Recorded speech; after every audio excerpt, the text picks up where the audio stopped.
questions too? No, they cannot. If they want to, they have to join the Zoom.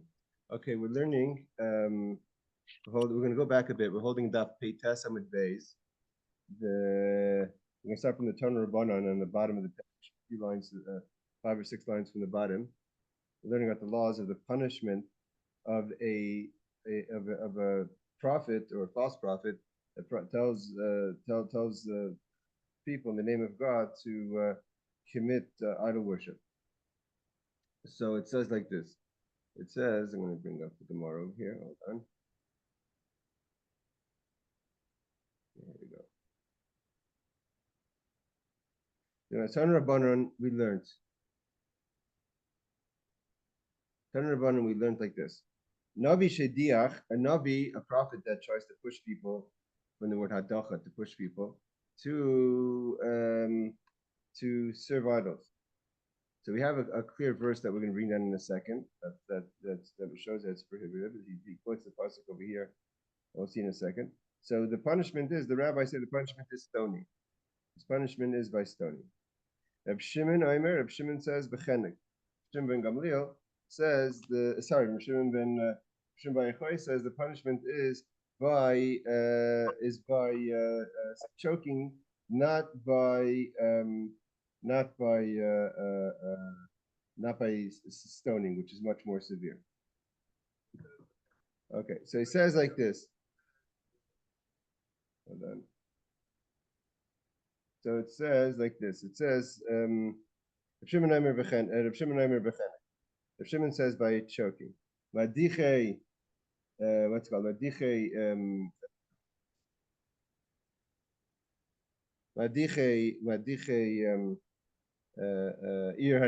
someone who's not a prophet, but a group of people that push people to commit idol worship.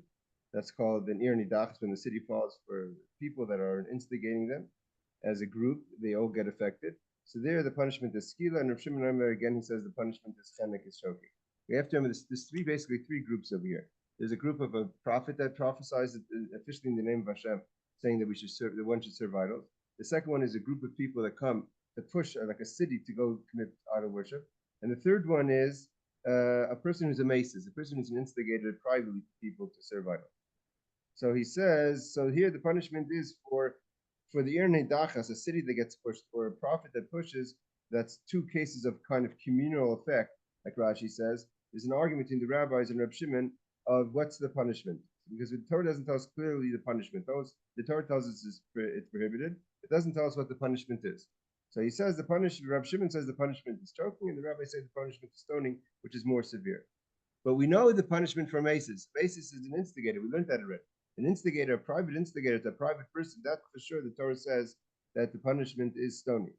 So this is the question here. To Navi Shediach v'skila, my time, why the rabbis say that it's stoning? The reason the rabbis asya hadach memesis. We learn, we compare, we do Gzer Shava. Gzer Shava is we do word comparison. It's not just like Rashi says. Gzer Shava is not any person who sees two words in a verse could say, but the Torah is coming to teach us a comparison. Two words of it has to have in it. Gzer Shava has to have in it what's called a misora. So he says hadacha.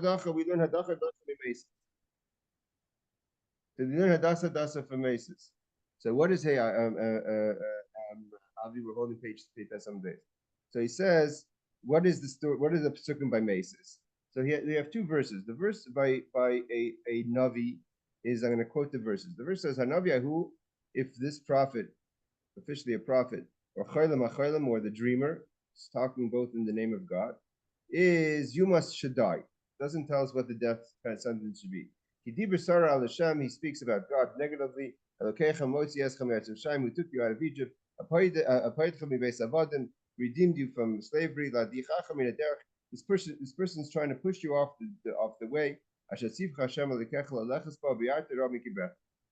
this is a clear verse that tells us about a false prophet that tries to prophesy about idol worship.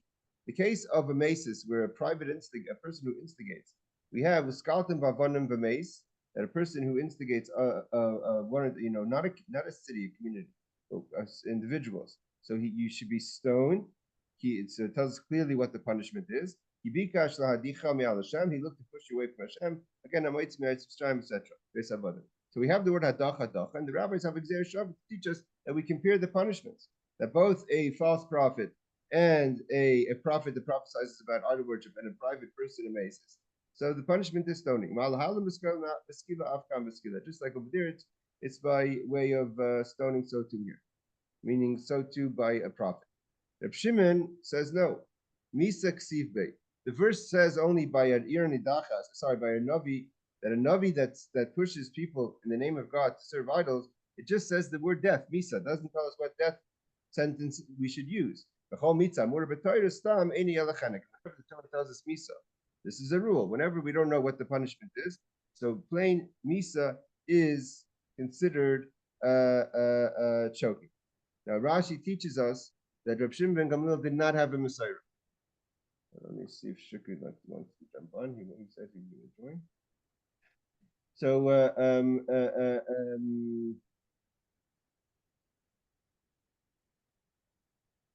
So Rashi says that Reb Shimon did not have a Gzeir Shav from his tradition, so therefore he wouldn't compare the Navi to the case of a maces of an instigator. Therefore, it just says the word misa. If it just says the word misa, then the misa means choking.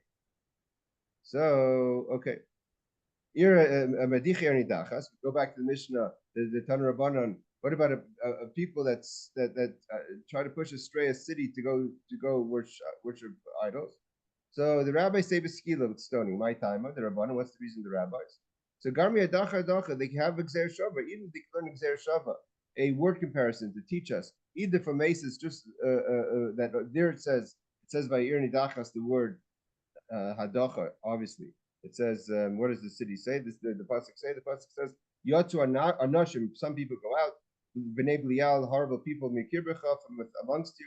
And they're going to push the people of the city to say let's go serve other gods.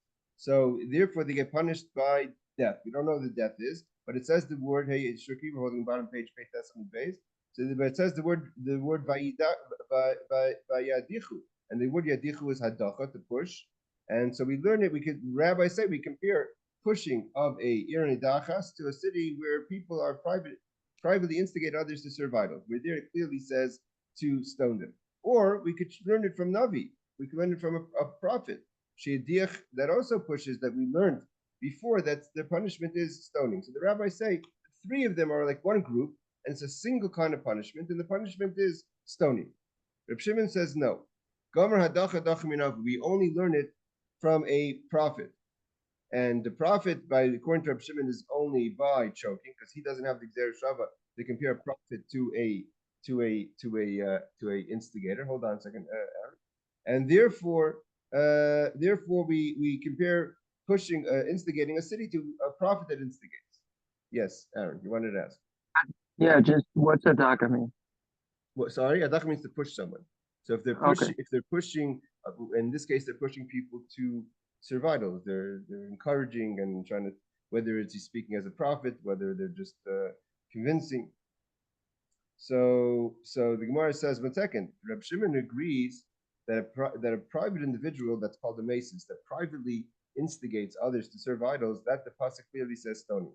So why would we not compare people that are not claiming to be prophets, they're just trying to push a city to serve idols, to a private person that tries to push people to serve idols? It seems like that would be the most clear case to compare them to. So Reb Shimon says no. Danim mesis rabbi. We'd rather use a communal situation where the prophet prophesizes to the community, and these people are instigating, so to say, the community.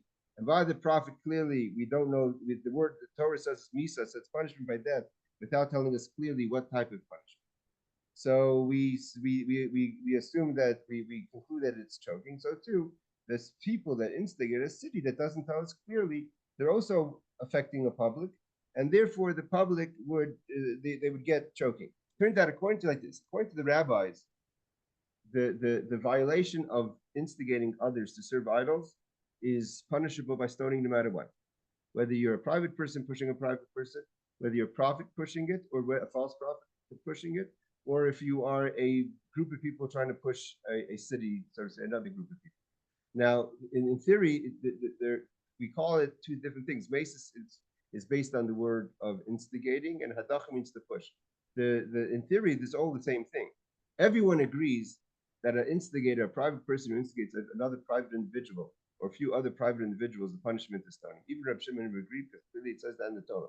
Reb Shimon separates a case where a prophet prophesies officially in the name of God to serve idols, and a group of people push a city, a large group of people, to serve idols. That both of those cases are more lenient because stoning is more severe. And in that case, it's more lenient, and the punishment is choking because he doesn't over here give the reason why. Reb Shimon just doesn't have the Gzera Shava by Navi Anidachas. So therefore, the Navi Shidiach, and therefore the Torah says Misa is just choking.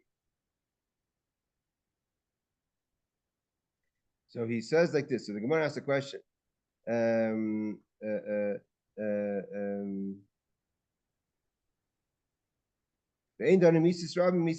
we can't compare. So the Gemara says ligmer mimesis. Why don't we just compare irni dachas to a case of an instigator? Both cases are not wholly officially people. They're just people that are trying to be manipulative, but not saying that they're prophesizing.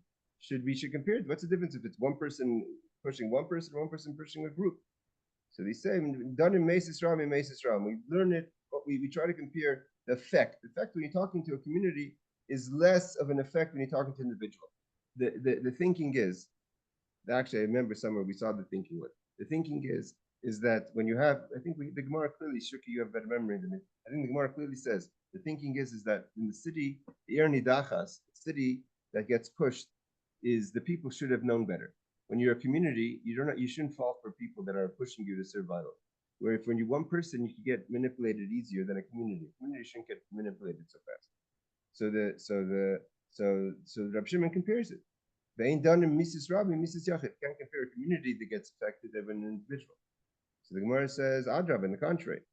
Done in Hedyet Mihedyet. Why don't we learn a situation of a common person, meaning not a person who's claiming to be a prophet, even if they're trying to manipulate a city, but they're still just claiming to be private individuals. So why don't we try to compare that to private people to private people, or simple people, not prophets? So Reb Shimon says, why are we comparing a person who's just a regular person from a prophet? So Reb Shimon says, so once he crosses over and becomes a prophet that is instigating others, what's more simple of a person than that? I mean, that person's not a holy person.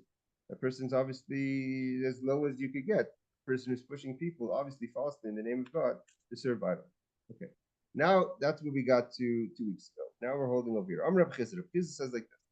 Machlaikas, the disagreement between Reb Shimon and the rabbis about the punishment, if the punishment is stoning or the punishment is choking, is ba'oigfer hagufta avoidus katabim, top of page 90, Amid Aleph, is only talking about a case where the prophet, so to say, tries to eliminate the entire law of idol worship, or so he said,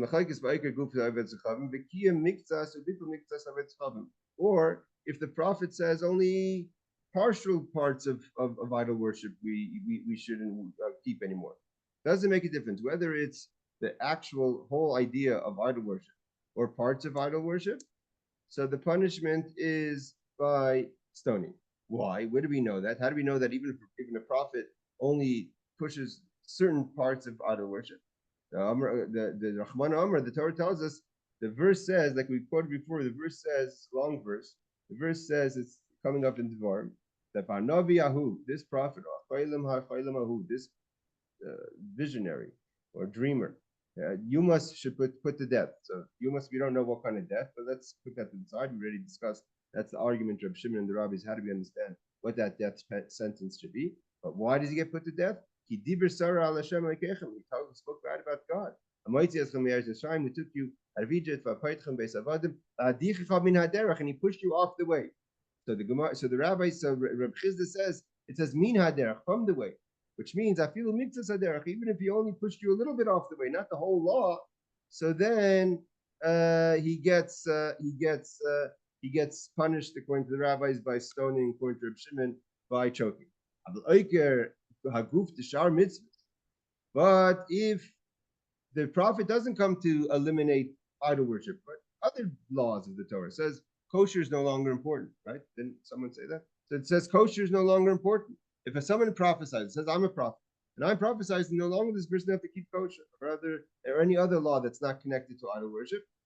Then Divri Hakol B'Chenek, everyone agrees that the punishment in such a case is only choking. The case of stoning is only, hold on, Aaron, is only a case of idol worship that's connected to idol worship. Hold on, continue, and I'll get to you in a second, Aaron. The key mixes a bittul mixas, and also to continue. If a prophet comes and tells in the name of God to kind of not keep certain parts of a mitzvah, the Bashar mitzvahs, the Vihakol Pater, everyone agrees that he doesn't get put to death at all. So according to Reb Chizda, let's just break it down. The argument between Reb Shimon and the rabbis, if the punishment by death that the Torah says is either stoning or choking, is in a case where the prophet prophesies officially in the name of God to no longer keep the laws of idol worship, whether it's the entire idea of idol worship or even components of it. And in the case of where they tell where the prophet comes to tell us about the laws of other laws of Torah. So then the rabbis, according to Reb Chizda, the rabbis agree with Reb Shimon that the punishment is like choking. And in the case where they come to eliminate only parts of a regular mitzvah non-connected to idol worship, everyone agrees it's potter. Why is it potter? We have a limud. The limud says that the limud said there's the verse about a prophet prophesizing something that is not connected to idol worship. It tells us to do something. So it says kidavar sarah.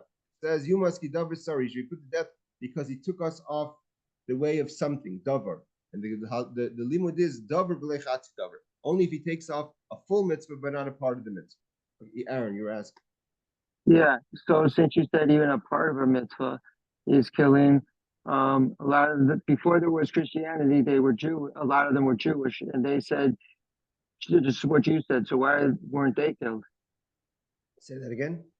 Okay. A lot of Christians before the Christian religion, a lot of those people were Jewish, and they said we don't need to keep those 615, 13 commandments. So why aren't they killed? If the Torah is, first of all, if someone comes in, if someone says as a prophet, I'm talking in the name of God, that God told me that no longer do we have to keep any part of the laws of kosher, according to Reb Chizda, everyone agrees that you'd get put to death by choking. If the Bezdin would have the ability to do that, they would. Not always in history did we have the power to exercise the death penalty.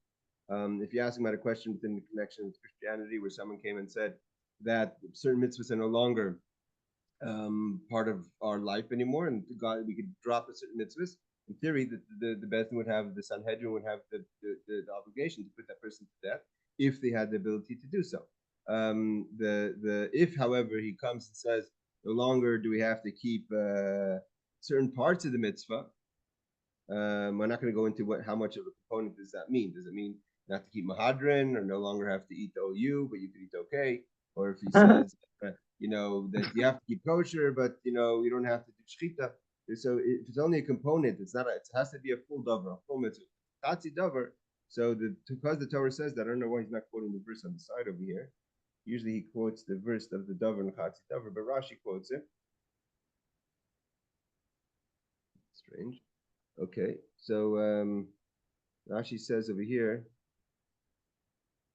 Oh, here he quotes the pasuk. Rashi says we learned it from another pasuk. It says doesn't say the word hadacha, so we don't have clearly any way to say that it should be by stoning. So it says Rashi quotes that a prophet that prophesies to something in my name, he didn't hear that from me. I never said that. So then that prophet gets put to death. And everyone agrees that when it just says misa, it means that it means by way of choking. However, if he only says a half an idea, the hasem davar chsiv, it says asher yazil davar davar b'shmi. Davar means a full subject, but if he only comes to say prophecy about a certain aspect of the law, not the full law, like I said, certain components of kosher, so then it'd be different. Okay, so he says like this, he continues. The Gemara says that's a Rav Chizda. Rav Chizda says, so he breaks down the argument. So if we put it in short, Rav Chizda says that the argument between Rav Shimon and the rabbis is only in the case of idol worship, and it doesn't make a difference if it's a partial law or the full law, because it says min haderech.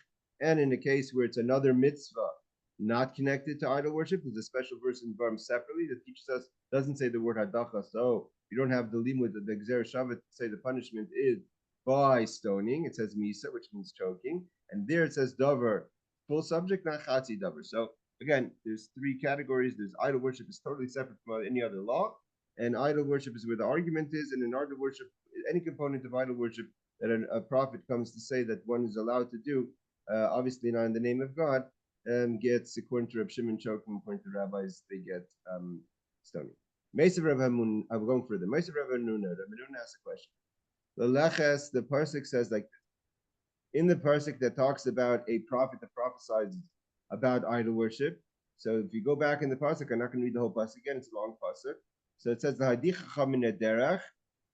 So the end of the Parsik says, he pushes you from the way, which teaches us even a partial of the law. So he says like this. Laleches, the Rabban, we learned laleches means mitzvah. Laleches is when you say to go. To go means a positive. So there's to go. There's a positive component that he's telling you to do something. And it says, but laleches ba is mitzvah slice. So we have another limit that talks about achatos, where the word ba is connected to losase. So he's saying that either he tells you to do something positive connected to idol worship, theoretically, or to do something negative, meaning to transgress.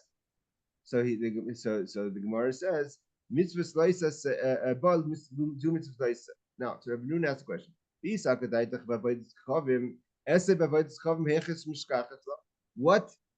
What transgression of a positive commandment connected to idol worship could it possibly be? There's nothing positive. There's no part of idol worship that's positive. Meaning, say, the Torah tells us not to do something.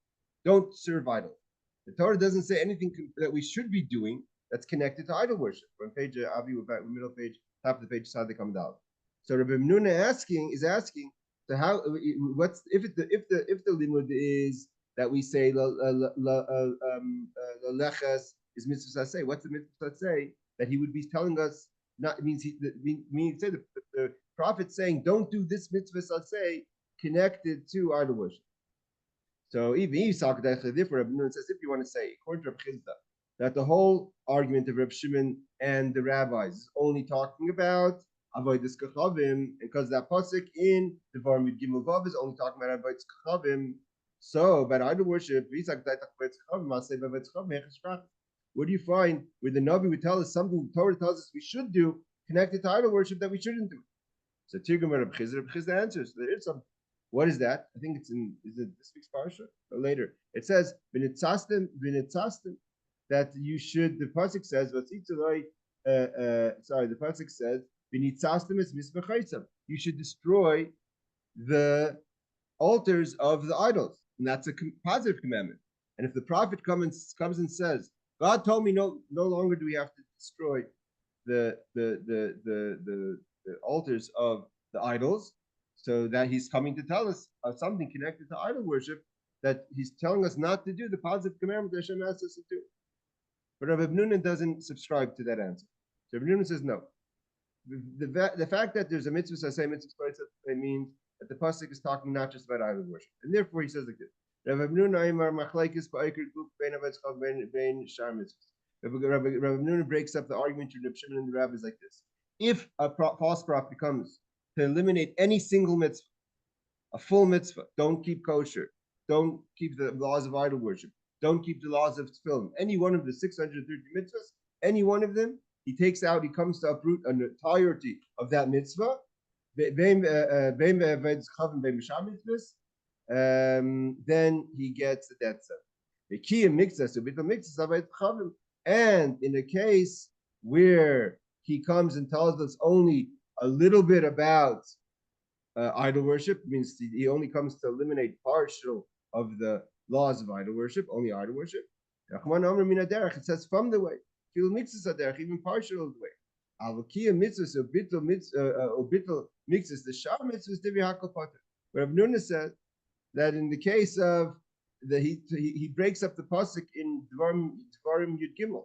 He says that the pasuk, even though the pasuk is telling us lo leches, which means any positive commandment, but that's only talking about uprooting an entire mitzvah.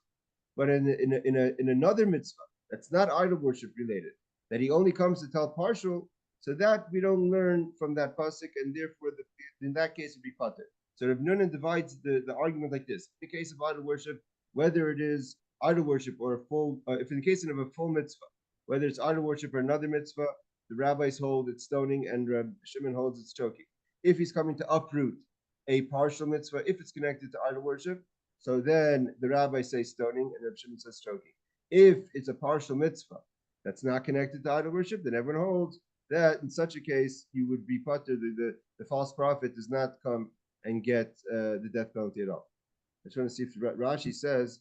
Hold on, Eric.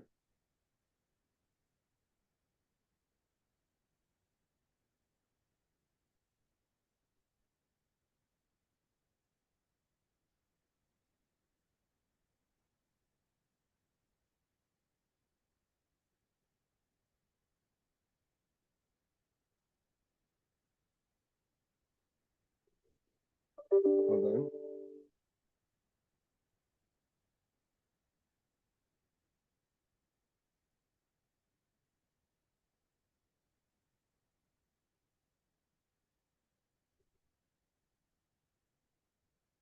Okay, and here he says, and here Rashi says, this is a Rashi. The Rashi says that in the case where he says Diri Hakol Potter is talking about in the case where he doesn't say a prophecy about a mitzvah.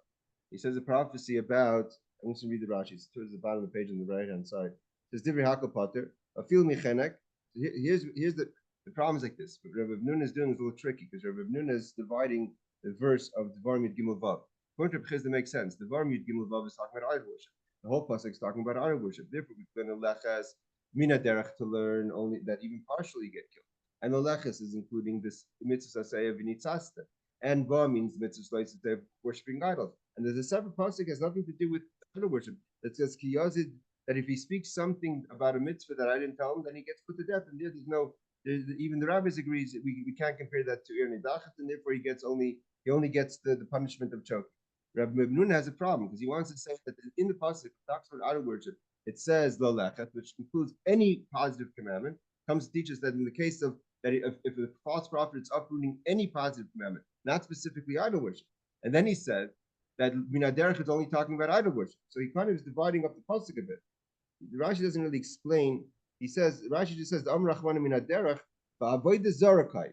That part of the pasuk is only talking about idol worship. That katila is baru shar mitzvahs b'hayin yan leches b'kulumat. Basically, Rabbi Nuna says an interesting limud that I guess applies to how we learn any kind of pasuk when we're trying to understand the pasuk. When you have a limit of the pasuk, there's the limit to go backwards in it. Right here we have a long pasuk. For those who are holding cup in the shiloh over here is like this. Here we have a long pasuk. Pasuk starts etc. He pushes off people. Min hadera. Min haderech means even if partial. And then he says in the continuation, like the pasuk has a comma. According to Rav Nuna, the pasuk kind of goes. There's two subjects in the pasuk. The second part of the pasuk says the lechaspa, and there it only comes to teach us that even a positive commandment. But up until that point, we're not talking about a positive. We're only talking about avodah zarah. So therefore, when the pasuk says mina derech, it's only referring to avodah zarah. When it says the leches, it's talking about only the positive commandments, only a complete positive commandment. And we have another verse that says ki yazil ledavid aver b'shmi, which I didn't say. And in their case, it says he gets put to death, but that's only if he says the full subject, which is a full mitzvah. And therefore, if he says a half of a mitzvah not connected to avodah zarah, because the mina derech only talking about initially, which is again, it's a complicated concept. So then he says everything is pater. Here I just want to say, Rashi says, what is the subject pater? I feel mechanik. Aaron, we'll get to your question in a second. The hasam davar shalom chsiv. But lava oike divrei Torah. It's not even talking about the laws of Torah. Hi ki yazil davar davar kai. the davar by the hasam skilu ella advarim ba'amak going to Tzitkiyahu ben Chana. He's talking about an example would be where like when Tzitkiyahu ben Chana tells Achav that God told him that he should go to battle because he's going to win the war. It's not no mitzvah there. He's saying God told me to go fight this battle because you're going to win. God never told him that, so he gets put to death for saying something God told him that never told him to do. Okay, Aaron, you wanted to ask? Yeah. So I'm gonna give you a scenario, then give me It's quick. some kind of answer. Yeah. So you have one person, he's gonna be put to death. You got two opinions. So how do you know which opinion to go with when you're No, in so the bedroom? that's the halacha. Whatever. In these cases, we have rules of how we do the halacha. It's not like we could choose, and usually, unless we have a reason, the halacha is according to the rabbis, to the majority. There's an argument. This is not the code of the Jewish law. We're not telling us what the actual ruling is. The ruling is going to be that whether it's Maimonides or other of the great poskim, are going to tell us in what scenarios do we go after? Do we go with the majority, and with what case we go with it? If there's any case where we take the opinion of a single opinion. Okay. Someone prophesies to take off some part of the Torah. Chayavim l'chayim chayiv. He gets put to death.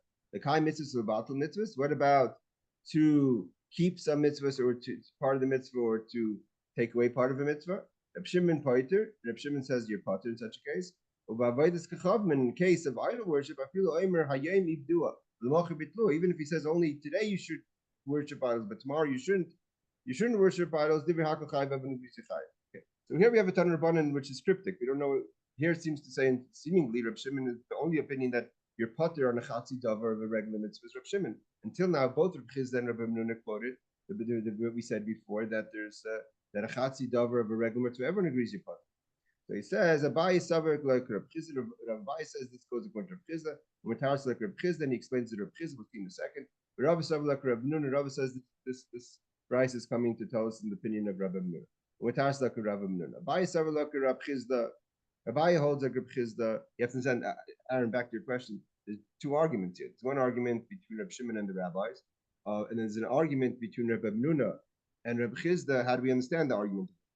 The argument of Reb Shimon and the rabbis. I mean, to say even if we go according to the rabbis, that they're in a majority opinion, which says that the punishment is stoning.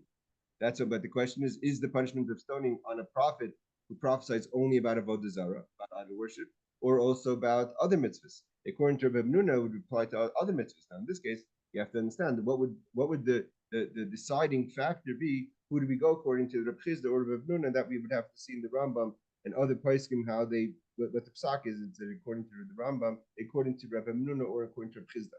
Okay, so the Gemara says like this, and Rava says that this goes according to Rabbi Nuna. Umtaras like Rabbi Nuna and explains us how the wording would fit to Rabbi Nuna. And now we'll see how the Gemara explains. Abai Savar like Rabbi Chizda, Umtaras like Rabbi Chizda. It says like this. Amisnave. This is how you're supposed to understand the statement that we just learned. Amisnave la'akar davar min haTorah.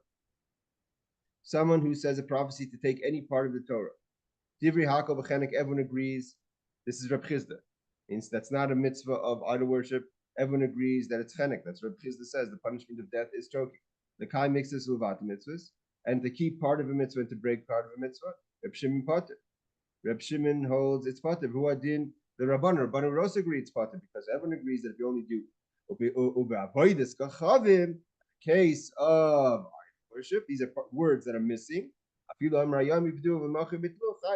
Even in such a case that he does only partial, then you're chayiv. And markedisle, depending if it's the rabbis, it's stoning, and according to Reb Chiz and according to Reb Shimon, would be choking. So Abaye says that this is going according to Reb Chizda, and so this price is not difficult. It's just missing words that we have to insert, and these are the words that we push it. Rava says no. Suspicion. If it's already cryptic, we're going to translate it according to Rabbi Nuna. And he explains like this: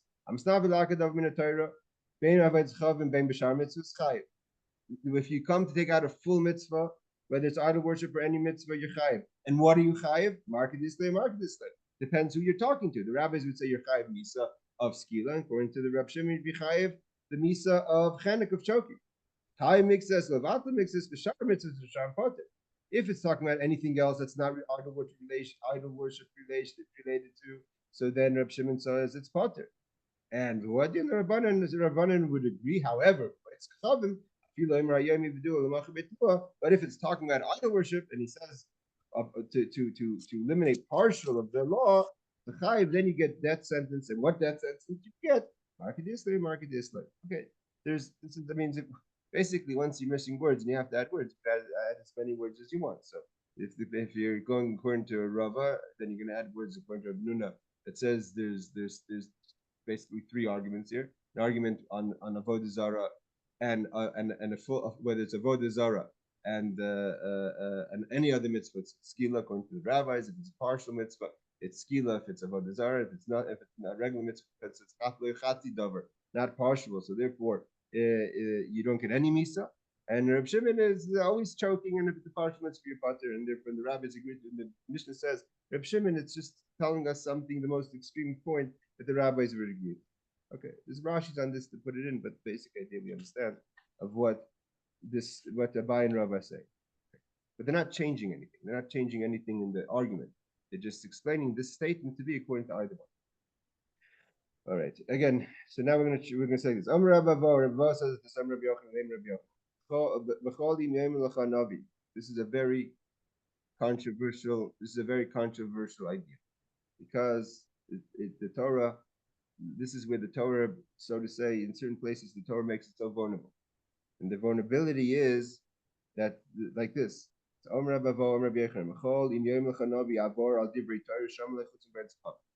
In any case, where a prophet who's approved, like Rashi says, we're not just talking about a person who comes up with a stick and wearing a cloak and says, I'm a prophet, and I said no longer we have to keep a certain mitzvah. But if a prophet who's an established prophet, like we're going to explain, like Eliyahu Navi, Elijah the prophet, so it says, Rashi says, Im Yom Lecha Navi, HaMuchsa. Rashi says it has to be an established prophet. Oiver al Divrei Torah. I'm telling you now that the Torah says, for instance, what's the case of Elijah the prophet? Elijah the prophet was dealing with major idol worship, and he wanted to show the people that they have to make a choice. So he did something that was against the Torah. He gathered the Jews in Har Carmel, which is nowhere near Har Bayis, not near the Temple Mount, and he sacrificed the sacrifice. Now the halacha is once Shlomo Melech built the Beis Hamikdash, it was forbidden to do sacrifices outside the temple. And here Elijah the prophet, technically the reason he did it obviously was just off my head is obviously because he was in the part of Israel that wasn't under the area of the Beis Hamikdash. There was two kingdoms then. There was the kingdom of the north and the kingdom of the south. The Beis Hamikdash was in the kingdom of the south. He was dealing with issues in the kingdom of the north. The kingdom of the north didn't let people go to the south to go to the Beis Hamikdash. He couldn't gather the people to the Temple Mount. So he gathered the people to Har Carmel, and he did a sacrifice to God. And the fire came down from God and consumed the sacrifice. But here the Jewish people should have said, whoa, Eliyahu Navi, what's going on over here? Why are you doing a sacrifice outside the Beis Hamikdash? It's funny, God for the Jews there. So he says, we only hear about the negative, but that doesn't mean that with everyone. So he says, Rashi says, and so Elijah was already established prophet. Everyone knew whatever Elijah says, God's talking. Avral Divrei Torah, go against the Torah.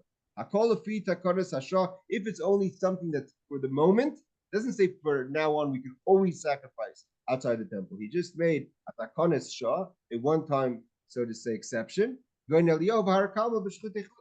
in the case of Elijah the prophet, who allowed to sacrifice outside of the temple. He did it that one time because he wanted to get the people back to tshuva. So the Ravo says, listen to him. If he says, then that's what you have to do. I don't care how established this prophet is. If he tells you to serve idols, that's why it was so challenging for the Jews to go after them. We're going to learn in Chelek. I think it's a Chelek Shuki. You learned already. I think that's when the discussions in Chelek, next parak, where Yeravim and Avat, the Jewish people were God-fearing under Solomon, pretty much. When they split the north and the south, and Yeravim and Avat was a great scholar. No one learned the secret of Torah like Yeravim ben Avat. He learned with the Achia Shaloni, and he had to take the Jews and lead them straight. He wanted to lead the Jews straight to idol worship. He had to pull off a whole scheme to his fool Achia Shaloni to sign off that he should sign off to, that they should listen to him. But here the Rabbi Bo says the name of Rabbi Yochanan, you should listen to him When it comes to idol worship, there's no such thing. Not only if he's an established prophet, even if the prophet holds the sun still, means it doesn't allow the sun to move, miraculous, and says, "Look, I'm doing a miracle," like Moshe said. What Moshe said? Moshe said, "Listen to me. You want to know who I am? Look, I just turned the water into salt, the water into blood, right? I just made tsiras." But here he goes and he says he stops the sun and say, "Look, obviously I'm a person of God. If I'm telling you to worship idols, how would I have the power to stop the sun?" Al tishmalai, don't listen to him. Tani Rabbi Yossi Aglili. So basically says that Oimer Hagia Torah Seif Daita Shavetz Kavim. Tikach Nas Le Torah Mamshala Bash Afilu Mami Lacham Be'emtzeriki Al Tishmalei. So Rabbi Yossi says that the Torah recognized the power of idol worship. When you go to the other side, you have power.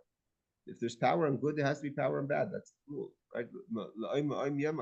It always has to be. Means if you only have a prophet of God making miracles and there's no miracles on the side of the negative, so so there's no bechira. So Rabbi Yossi says, look, the Torah saw the power of avodas kafavim, and therefore he says even if he stops the sun, because maybe he could stop, means that there is a miracle. The sun, hold on, the sun will be stopped. Don't listen. Rabbi, Yeah. I'm sorry, I have a quick question. How does this connect to taking a goat up to Har Azazel, kicking it off the cliff? In the sense of not of a desire, but like in the like imbuing of another entity of appeasing Azazel without quite embodying it. Okay, that you're already getting deep into the concept that's appeasing Azazel. You have to remember this. The Rashi says a very interesting word. Rashi, because you're right, there is a kind of a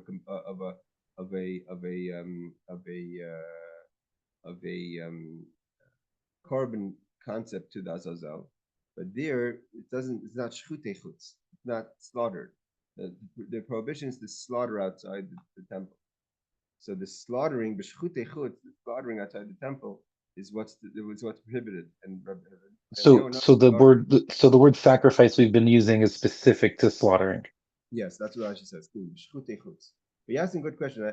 I have to remember after myself the procedure of the paraduma. If I'm not mistaken, unless the paraduma they shech. That they're not there. It's not. I don't. It's considered a chatas. But it's not definitely not in the base of Midrash. I'm not sure if I have to remember when they did the slaughtering of the paraduma. If I'm not mistaken, they did the slaughtering of the paraduma also outside. I have to check paraduma obviously, but the Torah tells us clearly about paraduma, but how to do all the details of paraduma. But the Azazel is not, even if you want to call the Azazel a korban, it gets pushed down the mountain, doesn't get slaughtered. Where Eliyahu he slaughtered and he built an altar, and there's whatever. I have to check paraduma. But paraduma, obviously, the Torah tells us clearly the details how to do it. So it's not like the prophet saying to do something. But you're asking about the question of Azazel. That's a question of shchuteichus. I think that would be that. So Rabbi Yossi says. So now we're going to have an argument between Rabbi Yossi. I don't even get to your question. 1 second. We have an argument between Rabbi Yossi and Rabbi Kiva. You can see Rabbi Kiva's opinions. Rabbi Yossi basically says that the Torah gives power to avodah zarah. Look at Rashi says. Rashi says, "Nasna Torah mamshalaba claimer afilu tira oisei navi Moshe v'oisei kirtzone yechziv v'nasin eilecha oisei moifus." The Torah clearly says one of the complications of a false prophet is that a false prophet again is not just someone; it's someone who's giving a miracle. He wasn't even a muhtik. It's not even like an established prophet. But he actually comes and says, "I'm an established prophet. I'm going to show you a miracle that what I'm saying is true. That God said to worship idols." So Rabbi Yossi says that the God gives the power for them to do that. And therefore the Torah has to tell you, don't listen to it. That's a complicated halachas and the Mefarshim who's it referring to. Some people say it's referring to the ideas of Christianity. So here Rabbi Kiva says, Rabbi Kiva chas v'shalom. God forbid to say that. Why would God ever stop the sun for someone who doesn't listen to God? He says no. It doesn't mean to say that we're talking about a prophet that shows a miracle to say to survive. That God would never allow such a thing. We're talking about a prophet who's an established prophet, like Hananiah Ben Azur, that he was one. At first, he was a false prophet, and afterwards, he said a lie. He didn't say the truth. That's where you would go wrong. But if he shows you that you think that God would make a miracle, and then you would have to choose and see a miracle. Although, from what Rabbi Yossi, it's mashman. That's how we understand it. Not so much like Rabbi Akiva. Yes, Aaron, you wanted to ask. I just had a quick question. Bahira means Sorry, Bahira. the hero. What are we talking about? I just heard you say that word. Maybe I'm pronouncing it wrong. A clear. Bahira means to be something a clear. Yeah. Okay. Yeah, that's exactly the word you used. I just want to know the meaning. Yes, clear. So it means clear? Yes. I mean, I'm forgetting what I said it with regard to, but that's what it would mean. A few parrots back. Rakia, maybe the word Rakia. Rakia Maybe. means the heavens. He stops the sun in the middle of the heavens. Both of those words are good that I know. So Okay. Sorry about that. no problem. Okay, now we're just going to finish off the parak, everyone. So he says like this. The Mishnah says another case of chenek would be zoymim bas koyin, a false witnesses that come to say testimony about a daughter of a kohenes, who's engaged, who has relationships outside of her engagement, obviously not with her groom to be. So then the punishment is death. Traditionally, such a case is a punishment by death of okay, actually, it's not talking about engaged because if remember the Gemara argues about that. Went to the opinions that skila is more severe, but a daughter of a Kohen who has relations outside of her marriage, so the regular case would be put to death by choking for relationships. However, in this case, she's a bas Kohen, she gets burned. Bas Kohen, the daughter of a Kohen, is straight. We learned that in the previous bracket. So what happens if you have a case, you have a daughter of a Kohen, okay, Hennes, and you have the person who she has relationships outside of her marriage with, and you have false witnesses, and the story never happened. So if the story never happened, we have false witnesses have to get punished the same way they wanted to punish her. So if their testimony would be accepted, she'd be burnt to death. Maybe they would have to be burnt to death. So then that we said from here we have a special case. No, comes to 8 false witnesses, they don't get the death penalty of burning. They get the death penalty. Again, burning doesn't mean burnt at the stake. It means they take in the hot liquid. But they get the penalty of choking. How do we know? We know immediately. How do we know? Maybe they should get burnt.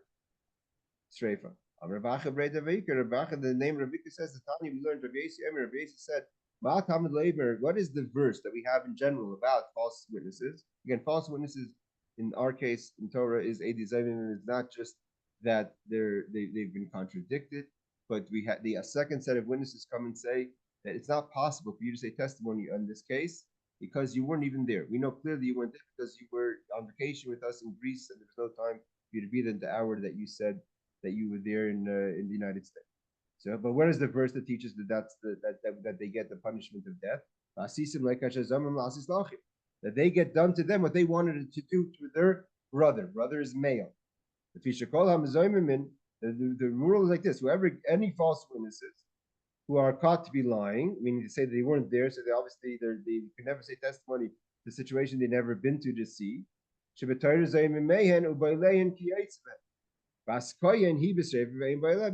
any other case, they get the same punishment as they're looking for the zoymeim, I mean the witnesses, and by laying the people that who are having relationships are all the same. So everyone has the same punishment, and therefore the witnesses get the same punishment. However, bas koyin he b'streifa, she gets burnt, but the man who she has a relationship with is not ein bayela b'streifa. He doesn't get burnt; he gets stroked. So maybe we don't know.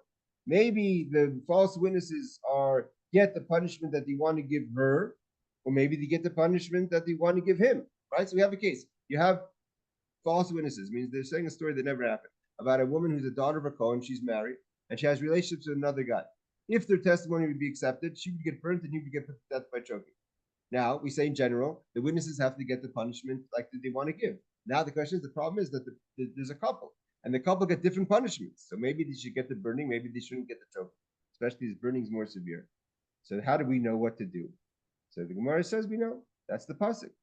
So when the Torah tells us last is the achiv, what he wants to do to his brother, meaning male.